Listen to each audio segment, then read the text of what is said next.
Well, welcome everybody to our second Mina studio. We're so happy to have you guys here. I am Stephanie Toomey. I'm the Customer Success Director at Pops here. You probably saw me last time if you were on at that point. So today, before I get to introductions, our agenda basically is we're going to be talking with Joel and Lonnie. Joel is going on a 4,200 mile bike trip across the Trans-America Trail, and he's going to be doing in honor of making awareness to type 1 diabetes. And then after that, we will have Julie, who's an RN and a nutritionist, and she's going to talk about eating with type 2 diabetes. And right after we get done with introductions, I'll actually be sharing a little Pops update from a Pops champion, a video behind me here about someone that's been using the program for a little over a year, I believe, and the amazing results that she's gotten. So I'm going to take it over. Let's do some introductions. Lonnie and Joel, why don't you tell us a little bit about yourselves?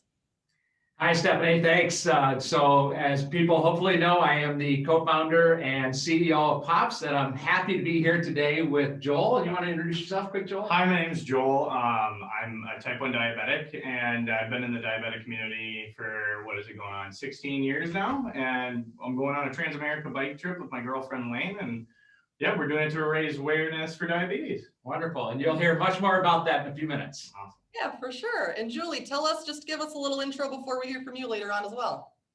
So I'm Julie Hagen, and I'm a registered dietitian nutritionist. I've been working in diabetes since forever, 150 years ago. I started in 1987. I would like to go on a bike trip across the country. That sounds really great. And I'm going to talk about type 2 diabetes today and food. Awesome. And then just so you guys know, those panelists or attendees that are watching, there's a little Q&A button down below. Put in any questions or answers, and once we're all done with our segment, probably 5 minutes before 12:30, we'll answer any questions that you have. So put them in there and we'll cover them at that point. So let's get into this. We're going to watch a video from Michelle, who we're calling a Pops champion. She's had some really amazing results, and we wanted to share that with you all. This year, the Pops Diabetes program has really helped me improve my overall diabetes health. I was struggling for a while. My A1C level was at 8 for quite a long time in the past, and over the past 6 months, I've been able to drop that down to 5.7. I also have taken the initiative to work on losing weight along with improving my blood sugars, and I've been able to drop 48 pounds in the last 6 months. So I am so thankful for the Pop Diabetes Care. Again, it's really just been a positive program for me to help me monitor my blood sugars, help me want to improve my overall diabetes health, and stay on top of my diabetes for a positive future.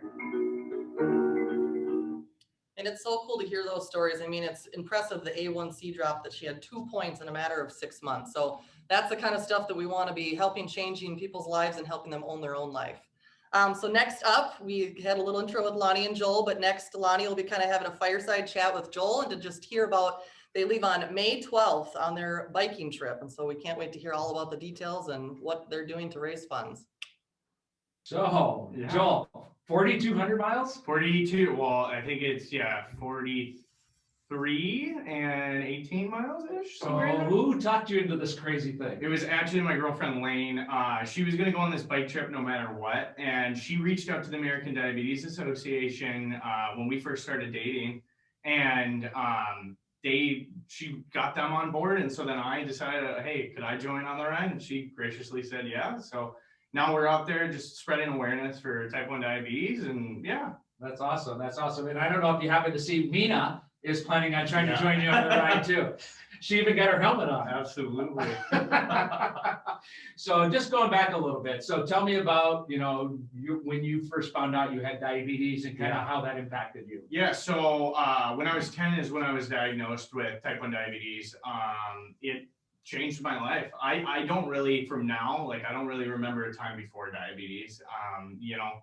Every day, just making sure your blood sugars are okay, making sure you eat the right things, making sure you take care of the ups and the downs and the all arounds, So just every day is impacted by it, but it's just another piece of life right now. So, yeah. Yeah. So, okay, so as you went along in your diabetes journey, and something called Camp Needlepoint became important to you. Can you say what Camp Needlepoint is and kind of how you got introduced to it? Yeah, so at the age of 10, somebody told me in the hospital actually about Camp Needlepoint, and Camp Needlepoint's camp for diabetics actually held in Hudson, Wisconsin. And it's a 1 week camp for kids, but it's 2 weeks. You can pick one or two, or 1 week, the first week or the second week. And somebody introduced that to me. And ever since I was a camper and now I'm a counselor, just been doing it for my whole life pretty much. So how long have you counseled? How many kids have you counseled at Camp Needlepoint? Let's just say this, my campers are now my co-counselors. So I've had enough to see them come all the way out. Yeah, that's really cool. So, and I know that when we've talked before, you know, part of what you're thinking about when you think about this bike ride is kind of how those kids look to you. yeah. And kind of, you know, help them understand what that means to them when they see something like that. Can you talk more about that? Yeah, absolutely. I think kids with type 1 here, you know, like, well, you can't do that, or you got to make sure you take all these preparations to do that situation, whatever it may be, travel abroad, go on a big adventure, whatever it is. But, you know, we know, you know, as diabetics that we can do those things and we will do those things. It might take more preparation, make sure your blood sugar is okay, talk to your doctor. You know, make sure you got the insulin that you need and all the supplies. But, you know, we're out here, we want to show kids that they can do whatever they set their minds to. Yeah, yeah, and I think that's such a cool overall mission that you're Yeah. trying to create with this thing. Absolutely. And it is true. I mean, as you know, I have diabetes too. Right. And, you know, when I had a recent hiking experience where I was out in the middle of nowhere, you really do start to kind of think, okay, I know I can do this, but am I going to be okay? And do you have any of those thoughts as you think about kind of going out on your bike trip? Yeah, absolutely. It's, hey, do I have enough supplies? Am I going to be able to come back, get my insulin, or is somebody going to bring me my insulin? So it's all these little pieces that you just got to work out. But overall, yeah, a little bit of worry here and there, but overall, I think we got this. Good, awesome. So how are you preparing for it? What's your regimen these days? Yeah, so both me and Lane have been training on the bikes all winter long. There's been, you know, Lane rides more than me, no doubt about that. She gets on the bike and usually does two hours, 1 hour, somewhere in there, and I'll hop on the bike and do about an hour and stuff. But we've been going on 30-mile bike rides, different things like that, just to prepare, get the stamina up. But I think we're going to get the biggest preparing when we get on the road and we actually do it. So, yeah. I'm sure you'll be sore at the end of that first or second day, regardless. Oh, sure, no doubt, no doubt. So speaking of that, how many miles are you trying to do in a single day? So we have anywhere from, like, in the Appalachian Mountains, where we're going up and down hills, 30 miles a day. Where we have flat days and stuff, we have a 60 to 80 mile day. You know, it all depends. There might even be a 100-mile day in there someday when we're trying to figure that out. So, so you have then kind of thought about it all the way through and kind of, you know, what you want to do and how you get there by the certain date that you're trying to get there by? Yeah, I mean, the date is, everything has to be flexible just on, you know, because you don't know if there's going to be wildfires. You don't know if you're going to, you know, break down on the side of the road for a day. So everything's a little bit flexible, but yeah, we've mapped out where we're going for the first night and then the second night and just mapping out where we're staying and where we're going to stop. So where are you staying? Are you staying on the ground? Yeah, no, we actually, Lane bought a pop-up camper. Oh, cool. So we actually have a sport vehicle coming with us. And we have a couple friends that have volunteered to drive it. So we're gonna be staying in the pop-up camper. That's where all my insulin is in the fridge and all my sites and everything that I need. But yeah, we're going from campground to campground to campground, or it's gonna be a lot of BLM land, you know, just state land, stay for free, you know, free dispersed camping. So. Yeah. That's what we're trying to do. We're trying to just make it as sustainable as possible.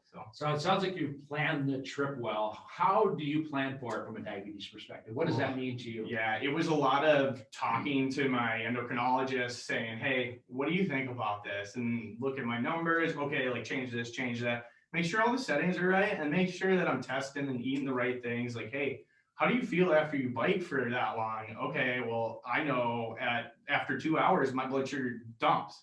So I have to make sure that I'm watching that and making sure that I'm eating a little bit here and there just to make sure that that doesn't happen. So just doing all the different things, you know, that a normal diabetic needs to do, just maybe on a little bit more extreme level.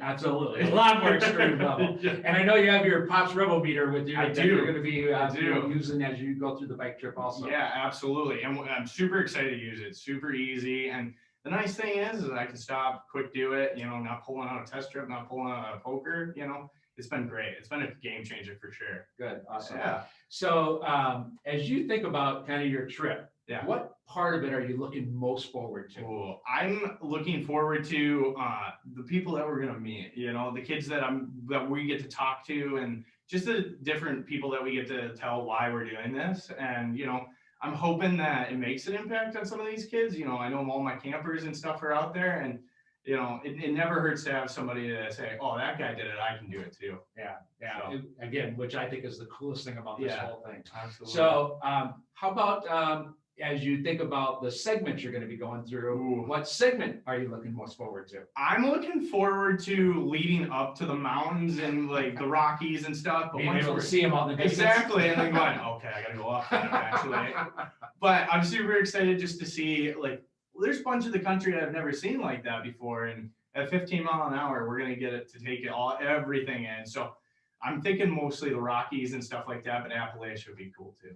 Now, I guess I haven't asked you, and some people might know, but what trail are you following? Like from what point to what point? And I Sure. think there's a name of the trail you're following. Yeah, right? it's the Trans-America Bike Trail. There's some trails, there's some on the side of highways and stuff like that. It's a route that is dedicated, but we're going from Virginia to Oregon. And so if you can think of a map, we're going like, woo, and then over. So yeah. Yeah, okay, and so then what segment are you most not looking forward to? Oh, I think as much as I'm looking forward to Appalachia, I'm also not looking forward to Appalachia because that's the trainer to get you into the Rockies and, you know, actually have the stamina to do it. So super excited for it all, but you know, it's good. There's gonna be some hard days, no doubt. Okay, so as people want to follow you, what's the best way for them to stay in touch with your trip over the summer? Yeah, so we started an Instagram. It's called Two Wheel Sight Cyclers, and we're linked up with you guys too. And we're going to be posting updates and a couple of video segments when we get a chance. And it's just going to go, hey, this is what happened today. This is what happened with my diabetes today. Oh, this is what we have in store for the next week or so. And then just checking in, seeing what people are up to, showing people what we're up to. You know, So two-wheel cyclers. Two Wheel Sight Cyclers. Two-wheel sight cyclers. Yep, Okay, absolutely. Yeah, all right. So please follow them. And then I know also one of the things you're doing is raising money for this, both for your trip as well as money to go to Camp Needlepoint or American Diabetes Association. Absolutely. So right now we're raising money just to make it through the whole trip and whatnot. But anything that we don't use is going directly back into the American Diabetes Association. We're actually hoping to raise a good chunk of money here for them and send underprivileged kids to camp.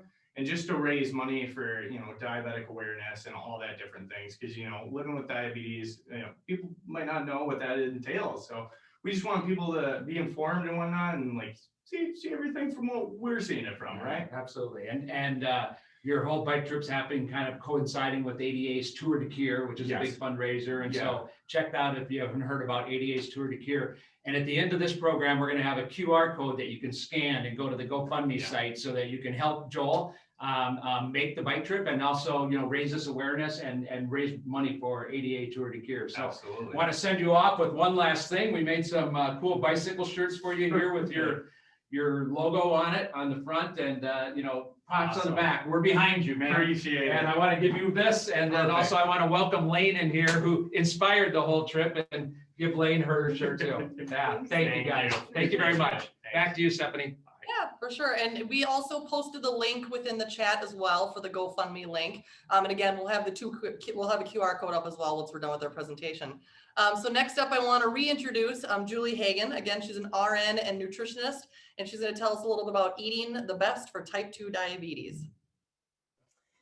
So it's so nice to be here. I am so psyched for Joel. When I was a young adult, that was one of my goals, is to bike across country because I'm a bit of a biker and I haven't done it. I'm getting older. I better hurry up. So anyway, I am looking forward to sharing my passion with you. You know, type 1 diabetes is, you know, can be a real challenge. But 80 to 90% of the people with diabetes have type 2 diabetes. And this is a group that I feel like, because in some ways it's easier to manage, sometimes I feel like that people with type 2 diabetes don't get the education and support that they need. And so I am on a mission to make diabetes educators and dietitians with expertise in diabetes more accessible to people with type 2 diabetes. And so this is just an introduction. And I realize that many of you, maybe you'll know this, hopefully you'll understand that I'm putting a little bit of a new perspective on food. So in the next 10 minutes, you're gonna learn, hopefully, or you're gonna be reminded of ways that you can improve your blood glucose with food.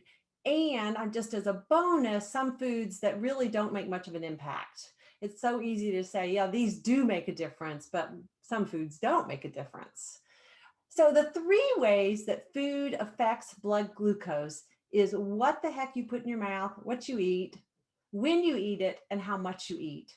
Now, this is the what you eat is that actually there is more than ever no exact recommendation about exact foods that people with diabetes should eat or not eat. So no foods are good or bad, but foods that contain carbohydrates affect blood glucose, blood sugar.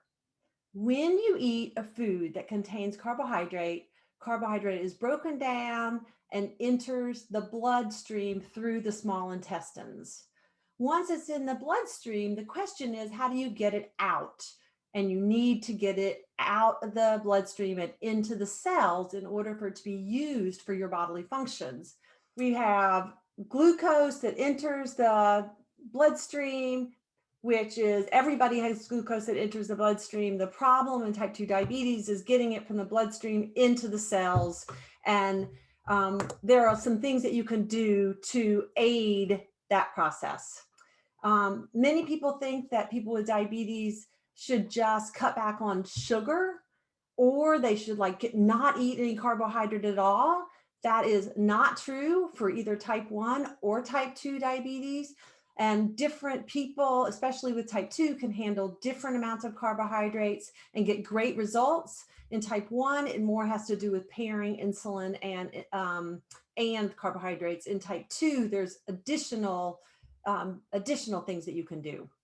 So I'm going to review kind of quickly where carbohydrates are found, because when I ask patients that enter my office where they're found, what most people tell me is that they're only found in grains and pasta. They don't realize some of the other places they are. So carbohydrates are found in all kinds of grains and all kinds of foods that are made from grains. They are found in starchy vegetables. The biggest starchy vegetables that American eats are potatoes. Legumes are things like kidney beans, lentils, split peas, and that kind of those kind of beans. Carbohydrates are also naturally occurring in fruit. All fruits are 100% carbohydrate. They're found in milk products and in yogurt, or other. So other milk products that are made from milk, not things like butter, but just liquid milks. So there's many names for sugars. I also am asked whether or not, maple syrup, honey, Trevino sugar are better than regular table sugar. They are not. They are all sugar. They all contain carbohydrates. These sugars, by all different names, are added to all kinds of foods, which give them more carbohydrate. Not necessarily terrible foods, just they contain more carbohydrate. One of the things that I have seen is people with type 2 diabetes who only look for foods that don't have added sugar, instead of realizing that it is the total amount of carbohydrate that has the biggest impact on blood glucose. And this is a good example here. This is a food that has 87 grams of carbohydrate, 43 grams of added sugar, but it's really that total that affects blood glucose the most. All added sugar, that whole big list of added sugars that I showed you, One of the biggest problems with those foods for all Americans, actually all people worldwide, is that they just don't have any nutrients in them. So this is kind of wasted energy that you're spending on food that doesn't really nourish your body. The other way that the food you eat affects your blood glucose is when you eat it. Blood sugar or blood glucose goes up after eating foods that contain carbohydrate. One of the patterns that is in type 2 diabetes that can be better for blood glucose is one in which people eat an estimated of 3 meals per day. And in fact, hemoglobin A1C is lower in people who eat breakfast. The other consideration for when to eat is if you're taking insulin or some of the other medications for type 2 diabetes, you may need to be aware of eating to prevent blood glucose or to treat blood glucose. For people who are not on medication, this is not a concern. Then this slide gives you an example of this meal timing. And this, I used to not talk about this, but I have had so many people who don't eat during the day and then eat a lot at night that I think it's important. So in this slide, someone is eating breakfast and eating lunch and is eating dinner. And each time they eat, their blood sugar goes up. In this slide, they're eating breakfast, lunch, and dinner. And these are not, I'm not implying that they actually eat pasta or they actually eat bread and eggs. I'm suggesting that they eat 3 meals a day. You can see that the effect of the eating results in a lower blood glucose after each meal. And in fact, I have seen people eat at even different intervals in this. It affects it at a different, and even lowers it even more. The third thing that really affects blood glucose, and I think this is very important in judging or in deciding how to eat all foods, is looking at how much you are going to eat. So the amount you eat at one time affects how much your blood glucose goes up. If you eat a little bit of something, basically, regardless of what it is, your blood sugar is not going to go up very much. If you eat a large portion of many foods, regardless of whether it's a great food that you think that is a food that you should be eating, oftentimes your blood glucose will go up quite a bit more.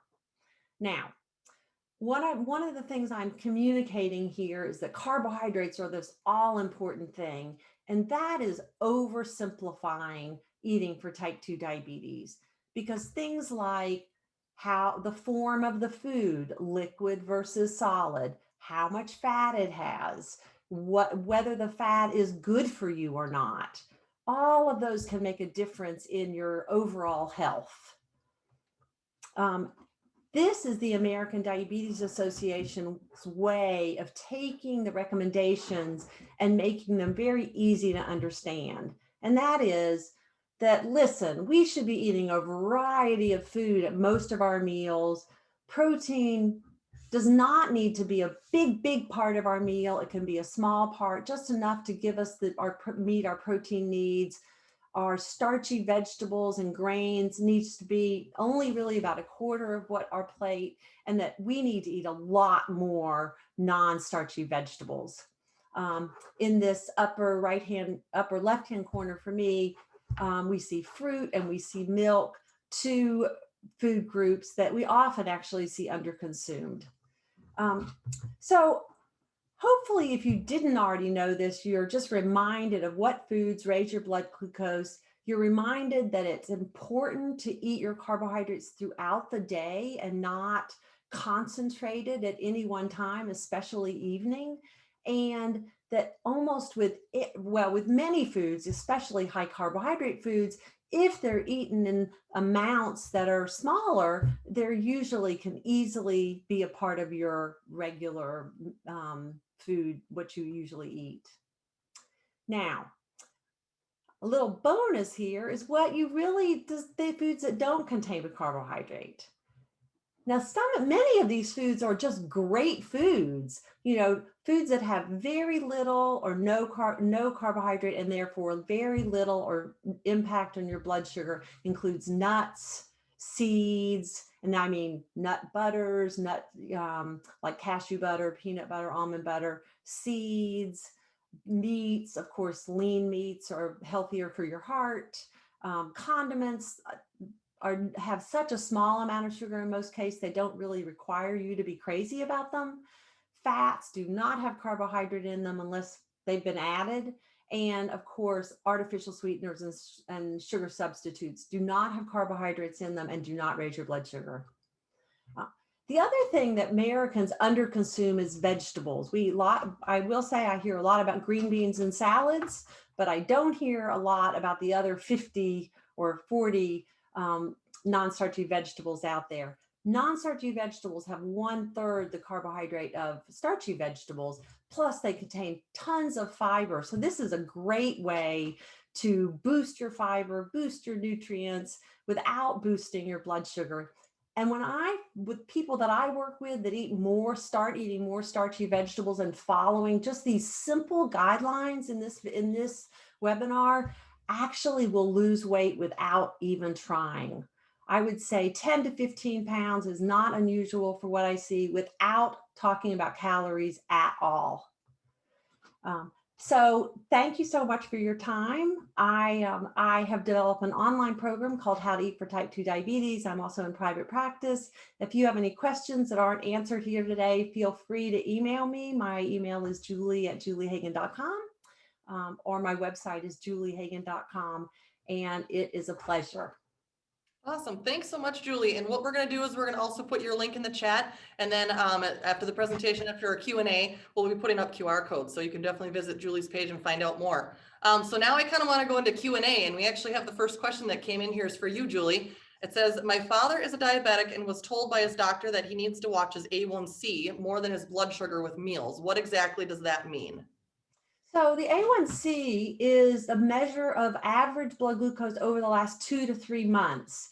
And there are guidelines both for A1C and for after meal blood glucose. The guidelines for A1C is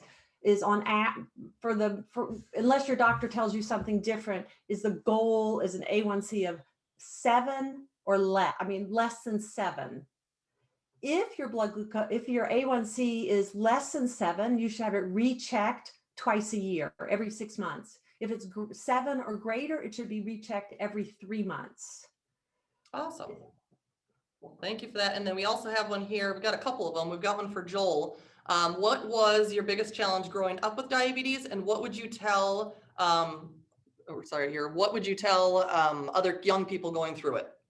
Yeah, so I think the biggest challenge with being a young kid in diabetes is friends don't really understand and you don't want to seem any different. So, but I learned as I grew up, to own your diabetes is a great and empowering thing to do.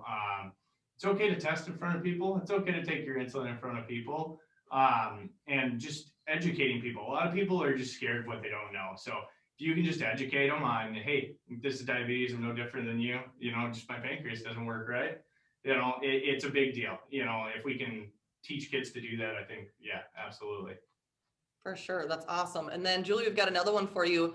Can you talk a bit about how the keto and paleo diets might be good or bad for people managing diabetes? Well, so let me say the good stuff first. And that's what everybody hears, right?